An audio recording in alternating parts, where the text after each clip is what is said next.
Hey, what's going on YouTube? Alabama Reloader here. So today is the day. We will be diving off into the world of 6 ARC. That's a weird color setup we got going here on the video. But so we are finally kicking off the 6 ARC and all the good, the bad, the ugly. Everything that goes along with it. And so yeah, so we're just going to run down the platform, the rifle that I went with, why I chose this one, and then we'll look at some factory ammo. This is the 108 ELD match. We'll look at some factory ammo performance. That way we can establish a baseline moving forward, and then I'll kind of show you the list. I've already sort of planned out 16 different bullets that I want to try initially, and I have 10 different powders that I want to try. Probably won't try all 10 in the beginning. I might. I haven't really decided fully on that yet. I think I've got maybe 7 or 8 of them listed throughout the list of 16 bullets. So yeah, let's just get right into it. So this is the Savage 110 Tactical, and I know the color, the brightness and everything is kind of weird, but this is actually gray. This is a sort of a dark gray stock, and this is just like the 6.5 Creedmoor that I had, if you guys recall, that rifle that was on the channel for a while, and it just shot really, really well. And so that was kind of the reason why I went back down this Savage 110 Tactical path. Initially, I picked this up over at Mr. Big Guns in Huntsville. Initially, they had the Savage Axis in stock, which is what I was going to go with because it has a much longer barrel than what this one has. And so I was going to go with that. And really the path I was going down was sort of doing an apples to apples comparison to 243 Winchester. We're still going to be attempting to make somewhat of a comparison to that, but it's not really going to be apples to apples. And the reason why is because this only has a 16.25 inch barrel on it. So very short barrel. It is threaded for folks that are going to be running suppressors, which is probably the main drive there on why it's such a short barrel.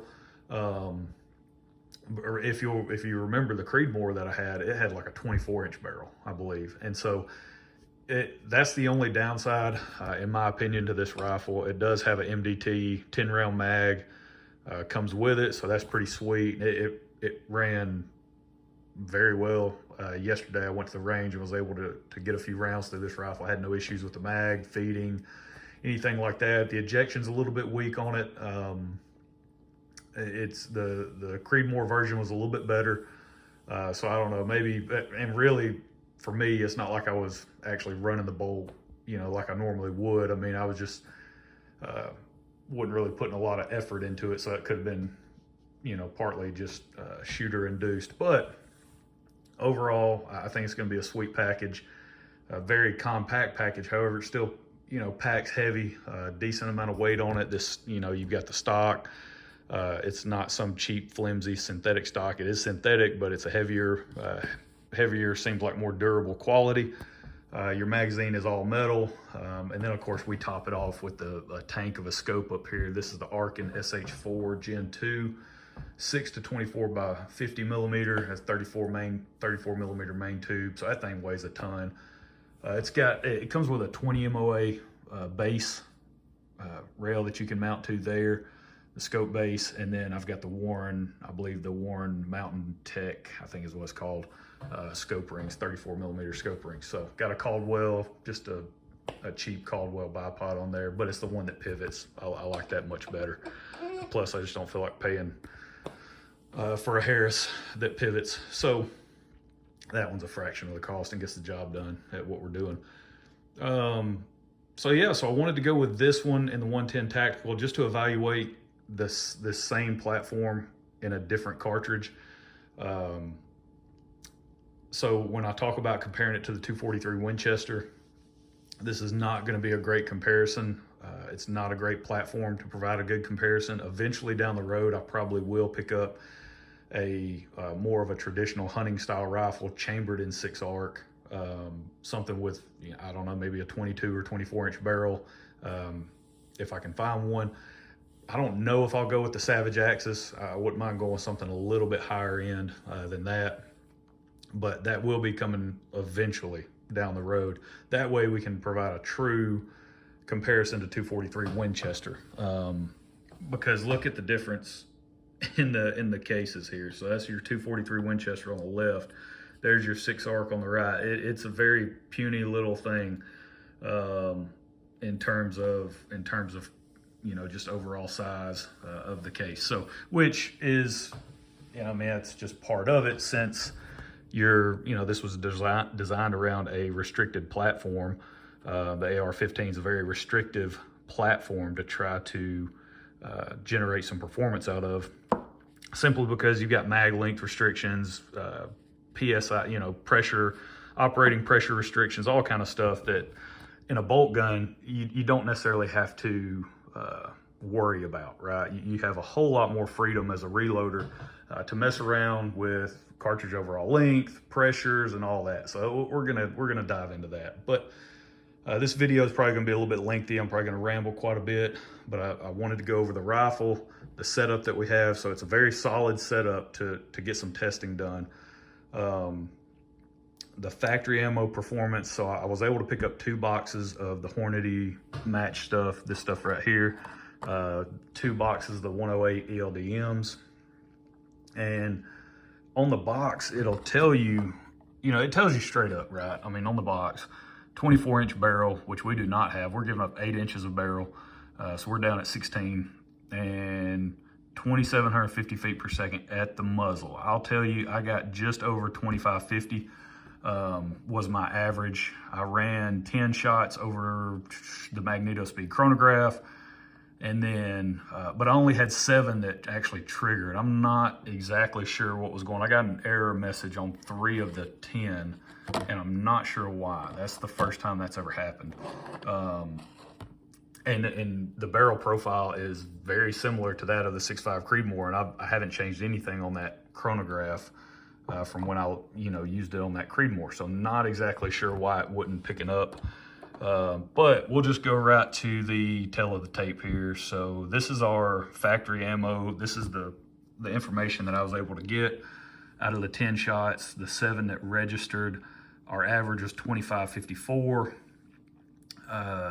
We had our min and max there, 25.37, and then max at 25.65, which gives you an extreme spread of 28 and SD of 8.55. So single digit standard deviation, which is really, really solid. I mean, you look at the numbers that we got, you had that one outlier at 25.37, but outside of that, I mean, that's a very solid performance for factory ammo, in my opinion, right? I mean, that was pretty solid performance from a box of factory ammo. So,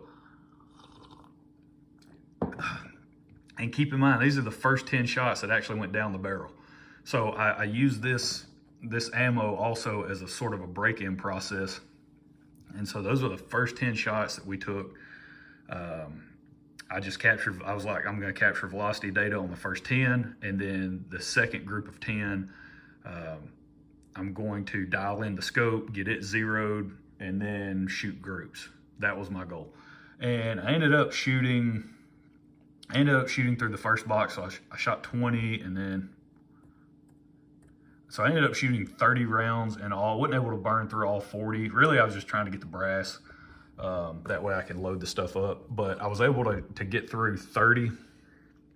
There's this guy, let's put him back. So I was able to shoot through 30. I ran out of time, what all I was trying to get done. I had several things I was trying to accomplish. If you saw the 30-06 video that I just posted, I was shooting that at the same time, you know, plus the 6.5 Creedmoor project from my buddy Brett. So I was jumping back and forth between all these, and I had very limited window of time to try to get this done. So, so that's our velocity performance. And then how does that look if you're wanting to shoot out to distance, and say you go pick up this rifle? How does that look? Because I mean, that's, you want your SDs down in the single digits. The further you shoot, the further distance you go, in terms of your shooting, that standard deviation really starts to play a major role in your ability to get on target and make repeatable hits, right, on target at distance. So short distance, hunting distances, 400 yards and in, it's not as big of a deal. You know, you can definitely get away with a much higher SD at shorter hunting ranges. Typical traditional hunting ranges, probably 400 yards and less. You can definitely get away with a much higher standard deviation. But the further you go, the further you plan on shooting, that's where that really comes into play. So this is just a bullet drop table that I ran through one of the apps that I have on my phone. And this just accounts for sort of where I'm at, you know, elevation, you know, sea level, above sea level, all that fun stuff sort of is taken into account. And this is what it spit back out with the information that I put in. I was able to go in and select that bullet, the 108 ELDM, and it had the appropriate ballistics coefficients, and all that stuff was already pre-populated.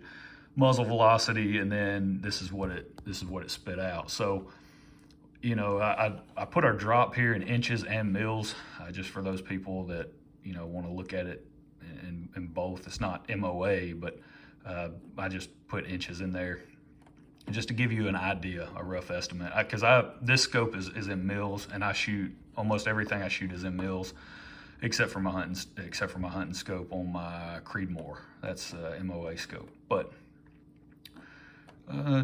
so yeah, so at 100 yards, our velocity has already dropped down to 2387. And a lot of people, you'll see them talking about shooting this, you know, wanting to get this out to 1,000 plus. If you're running this factory ammunition, this is kind of a not necessarily an issue, but if you want to maximize the performance of this cartridge, you are going to have to reload. Bottom line, there's no getting around it, and no one can argue that statement, period, because Hornady has to load all of this stuff to work in every firearm that is going to be chambered for the 6 ARC. Okay, that's how factory ammo works. That's how it has to be loaded. It has to be loaded to SAMI specifications. Well, the problem is this stuff was designed for the AR-15 platform. And you can go look at the load data, and everyone knows this, that's even looked into the 6 ARC, that the gas gun data is limited to 52,000 PSI. Okay, and the reason for that is because the platform, the bolt and everything, it can maintain that over time, longevity, and everything will be good to go, and you won't have any issues, and your bolt will stay intact, and nothing will blow up in your face, right? But then once you start pushing pressures above that, that's when you start to have issues in gas guns. Well, the bolt gun data that they released, this is actually a 62,000 PSI cartridge. So there's 10,000 PSI difference between the gas gun data and the bolt gun data.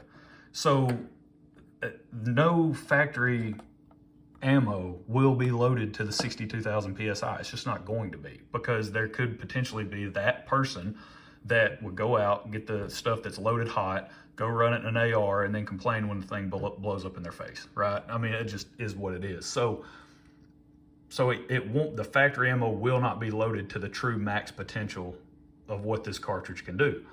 So if you're even going to go down this route, you might as well get into reloading, in my opinion.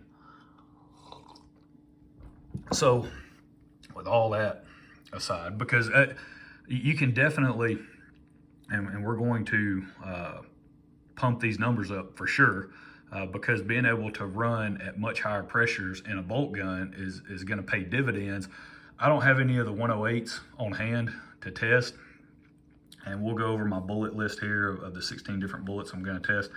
And the heaviest I go is 100 grains. And really the reason why I do that is because this is mostly going to be geared toward a hunting application for me, which is why I kind of kept coming back to the fact that we're going to be comparing it to this guy, the 243 Winchester. I've already done a video, just sort of a book edition, if you will, comparison out of the Hornady reloading manual of 243 versus 6mm ARC, pros, cons, whatever. And so that's what I'm going to be comparing it to quite a bit in my load data.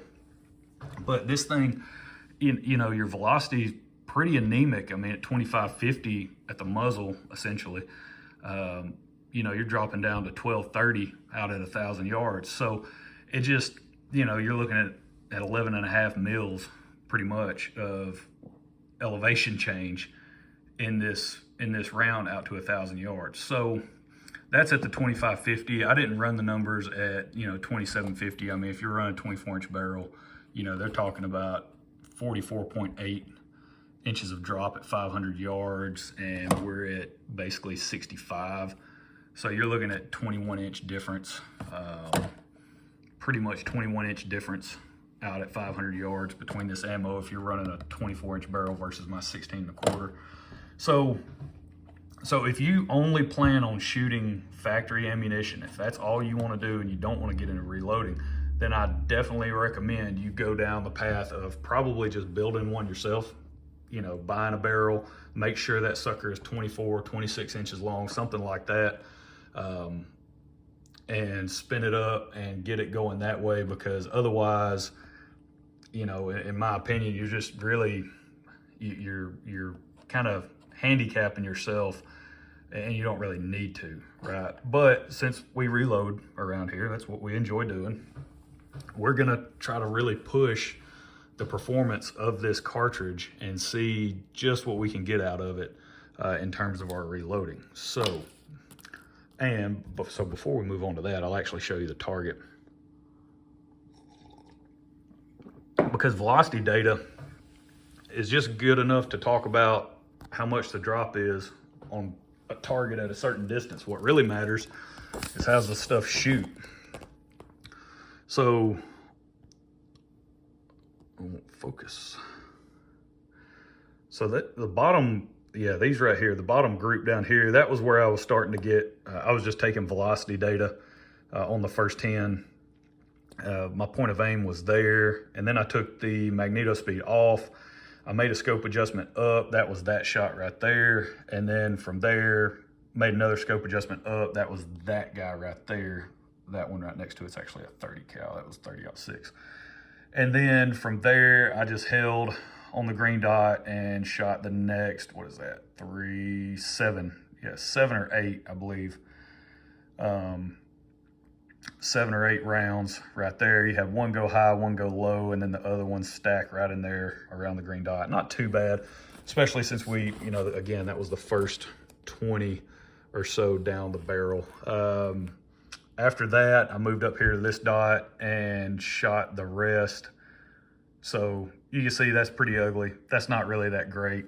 I believe I shot those in two different strings, where I shot, I believe it was 5, and then took a break and switched over to another rifle, and then came back and shot the other 5. So you can see accuracy out of, you know, for this stuff, out of this rifle, not good. But again, I'm not too worried about the 108. I don't plan on going that heavy right off the bat. We're gonna focus mostly on hunting application, anywhere from varmint stuff, so lightweight stuff in the 243 caliber up to heavier stuff, up to the 100 grain stuff that we're gonna use for whitetail. So let's get into that. What does that look like? So here's what that looks like. It's a whole lot of garbage, basically. And in the next video, I'm actually gonna go over the reloading process, and I'll have all this stuff laid out, and we'll talk through a little bit of this again. I'll probably just touch on, hey, here, remember, here's what all we're doing. But I pulled, so all of the powders and the charge weights that I end up using, or that I'm going to use, I pulled from either Hornady's load data or the Hodgdon website. So I pulled known good load data for all of these charges. And well, I say known good, you know, I don't have the exact bullet powder combination. So this is one of those where I'm just having, you know, I'm going to use load data for bullets that are close, which can get you in trouble from time to time. So you have to be very careful. So do not replicate anything that I'm doing. Go screw up your own gun with your own load data. But this is my rifle, and I can definitely screw it up if I want to. So that's basically what we're doing. We're going to start with the Hornady 58 grain VMAX. That'll be the lightest one that we try. I've got a couple hundred of those on hand, so we're just going to give those a try. All of the Hornady stuff, there was load data. All that came out of the actual Hornady manual. So the Hornady stuff I feel pretty confident about. Some of these others, not so much, but we just had to kind of use, you know, similar bullet weight data from Hodgdon or something like that, and we're just going to hopefully make it work. But yeah, we're going to start with the 58, and then from there we'll go with the Nosler 70 grain ballistic tip, the Hornady 75 grain VMAX, the Barnes, the 80 grain tip TSX, which by the way, that's what's loaded in this 243 round. Nosler 80 grain ballistic tip, the Spear 85 grain boat tail Spitzer point, Nosler 85 grain partition, that way we can go kill a moose. Hornady 87 grain boat tail hollow point, 87 grain VMAX, 87 grain Spitzer point from Hornady. That's actually a discontinued bullet. I believe that's a flat base also. They don't make that anymore, but I picked those up over at Duck Creek Sporting Goods over in Colorado. Denny, what's cool about some of the stuff he gets in, like he'll hit up estate sales and different things like that, and so some of this stuff that you can find is actually pretty old reloading components, which I think is pretty neat, at least. So that's where we got those from. So we'll be shooting those with some tack. Some Spear 90 grain Spitzer, Nosler 90 grain ballistic tip, Hornady 95 grain SST. That one, these two here, these three really, the 90 grain ballistic tip, 95 grain SST, and the 95 grain ballistic tip, those are probably going to be like, those are my front runners for a hunting application. And then I've got the Sierra, the 100 grain boat tail Spitzers, the Game Kings, and then the Spear 100 grain Grand Slam. Oh, there goes our target. So we've got a wide variety of stuff that I guess you would categorize it as being on the lighter end of what the ARC was actually designed for. The 6 ARC was designed for the heavier stuff. The 105s, 108s, 112s, the 110s, all the way up to the 115 D-Tacs, I believe. That's really what it's geared around. It's geared around those Burger 109s, 105s. The heavier, the long, heavy for caliber bullets that just simply do not work well in the 1 in 10 twist 243 Winchester. You can go out and get you a faster, you can spin you on a faster twist barrel for your 243 Winchester and go shoot some heavier stuff as long as you can load it. But what's the point if you can just buy an ARC and do that? Now you can have the best of both worlds, right? You can shoot light stuff, you can shoot heavy stuff. So it's kind of that sweet spot, in my opinion, kind of crossing the bridge there in the 243 Winchester. So you can go up, shoot some heavy stuff, go hunt with it. You can shoot some light stuff, varmint. Then you can go even on the heavier side, like a 112 or a 110 A-tip, and then go shoot long range and be that guy, you know, shooting 1,000 yards with the ARC, whatever. This has a 1 7.5 inch twist barrel. So fast twist, again, the 243, your traditional twist rate's 1 in 10. So it's a much faster twist than the 243. So that's why you're able to stabilize those long, heavy bullets. And that's our bullet selection. That's the rundown. Again, I'll have all this on the next video where we actually talk about reloading and get some reloading going. I'll have all that stuff laid out on the bench. But here are the powders.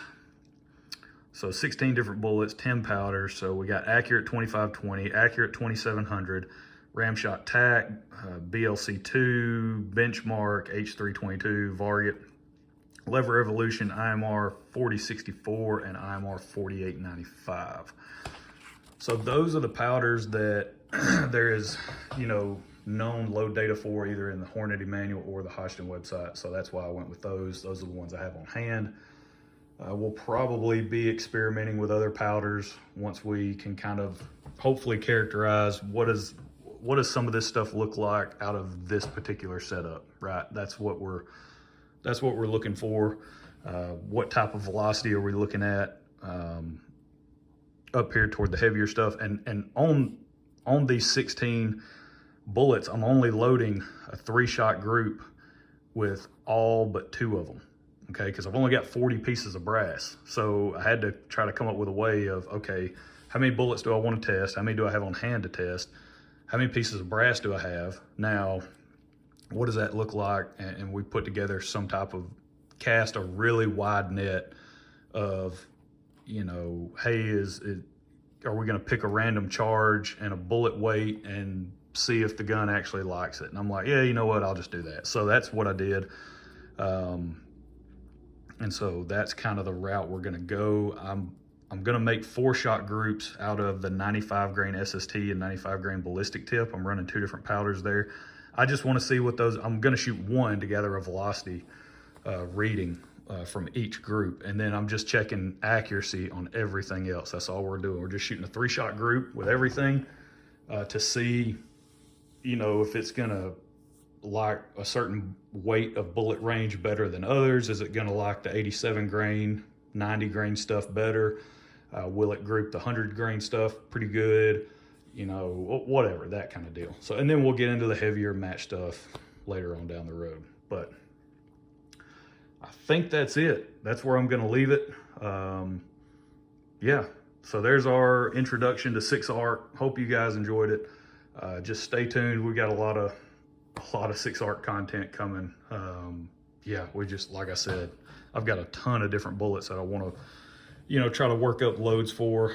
Definitely some that we want to hunt with, you know, like that 80 grain, the Barnes or the Spear, you know, all of pretty much the 90 grain stuff, 95s, I mean, the 100s. I would like to work up hunting loads with all of it, right? And even some varmint loads down here at these lighter weights, maybe the 70 grain ballistic tip or the 75 grain VMAX for a varmint load, you know. So yeah, we've got a lot of work to do. Definitely got our work cut out for us. So, but that's it. We'll catch y'all next time. Y'all have a good one.